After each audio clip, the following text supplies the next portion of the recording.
1961 жылы 12 сәуірі Байқоңыр ғарыш айлағы, аспан әлеміне сапар. Көкті алғаш бағындырған Юрий Гагарин Восток кемесімен космоста 1 сағат 48 минут болды. Бұл адамзаттың ғылымдағы ғаламат жаңалығы еді. Содан бері талай зымыран ұшты. Тіпті туристік саяхат ұйымдастыратындай деңгейде көзделіп отыр. 1991 жылы 2 қазан еліміз үшін тарихи сәт. Жергіндігі Байқоңырдан бұл жолы тұңғыш рет қазақ ғаламшарға шарлады.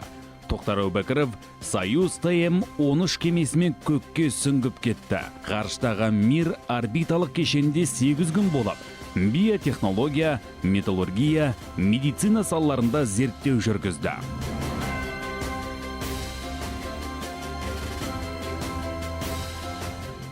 Құтты жолды отандасымыз Талғат Мұсабаев жалғады.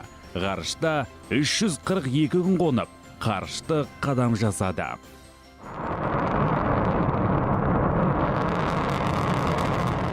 Ғарышқа ғашық тағы бір ол, Айдын Айымбетов. Ол 2015 жылы 2 қыркүйекте Союз ТМ-18М экипажымен халықаралық ғарыш станциясына аттанды. Аспан әлемде тура 10 күн зерттеу жүргізді. Қаһармандардың қайратымен қарма арқылы ғаламшар туралы ғылыми ізденістер молайды. Бүгінде Қазақстан ғарыш тегеруде әлемнің озық мемлекеттерімен иық теңестірді. Қазсат спутниктік жер серіктерін ұшырып, цифрлық ақпарат тарату, байланыс операторларымен ауа райын болжау сияқты түрлі саланың дамуына тың серпіліс жасады.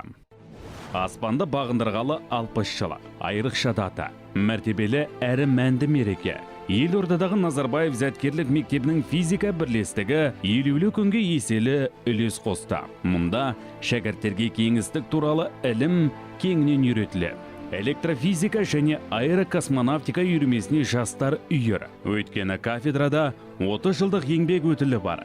Физика зертханасының меңгерушісі Оралбек Бидайбеков сынды ардагер ұстаз қызмет етеді. Ардагер маман оқушылардың ғылыми жұмыстарға зерттеу жүргізуіне жетекшілік етеді.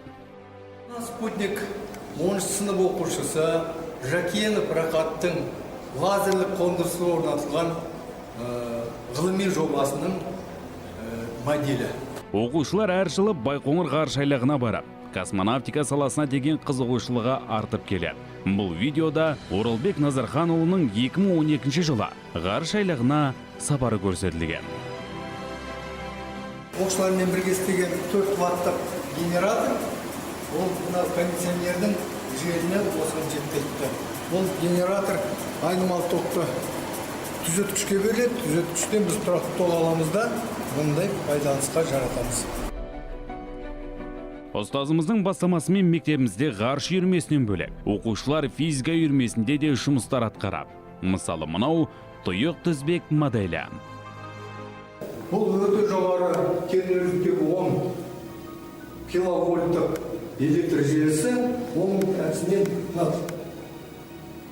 жоғарылатқыш және арғы бетте орналасқан төмендегіш трансформатор арқылы электр желісінде ток тұтынушыларға жеткізіледі. Жерді немесе көкті игеруге оқушылардың ынтасын оятып, елдің әрі әлемнің алдыңғы қатарлы жоғары оқу орындарына түсіп, табанды еңбек етуге ұстаздардың үлесі ұшан теңіз. Мұғалімдер алдыңғы буын өкілдерімен физика пәні мұғалімдерінің шәкірт тәрбиелеудегі қабілет қарымы елге аян.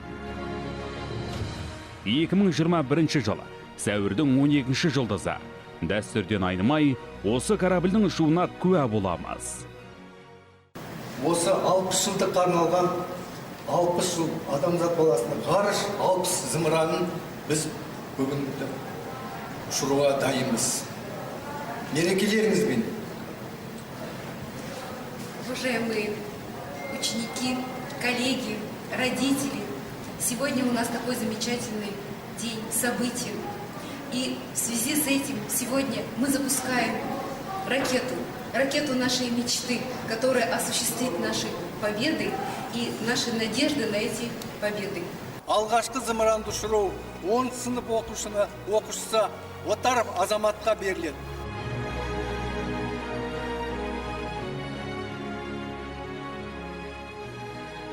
Geri sanat. 3, 2, 1, buz.